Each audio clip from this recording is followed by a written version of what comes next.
Hai guys, nak keluar pergi bermain shop tapi Alan nak bersiap. Korang nak tak kalau nak ajar korang cara nak pakai tudung bawal style macam ni? Jangan risau, senang je. Cuma perlu ada tudung bawal dan pakai ni tudung bawal Isra series from Emalis in code Whisper Hazel. First of all, buat sama panjang. Sebelah sini, kita tarik macam ni. Bawa ke atas kepala and pin je. Ni nampak dia terbuka kan? Tarik sikit, jarumkan dekat sini. Ni, tarik ke belakang. Tu bawa ke depan. Okay. Lepas tu yang ni pula, kita ambil yang terbalik macam ni. Yang dalam ni, pin je dekat sini.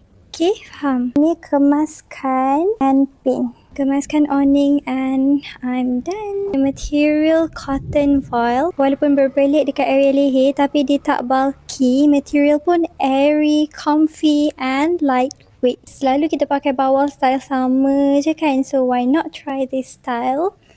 Sangat-sangat cantik. Tapi kalau nak pakai style macam ni, make sure awning senang bentuk macam ni dan pakai Emalis. Dia senang bentuk tau. Kalau nak buat awning loose macam ni pun, dia tak bergerak, terletak cantik je. Ikut bentuk muka. Sebenarnya pakai bidang 47, bidang 50 pun ada. Jangan lupa safety tutorial. Nak lagi cantik, pakai this bawal from Emalis. Okay, bye-bye.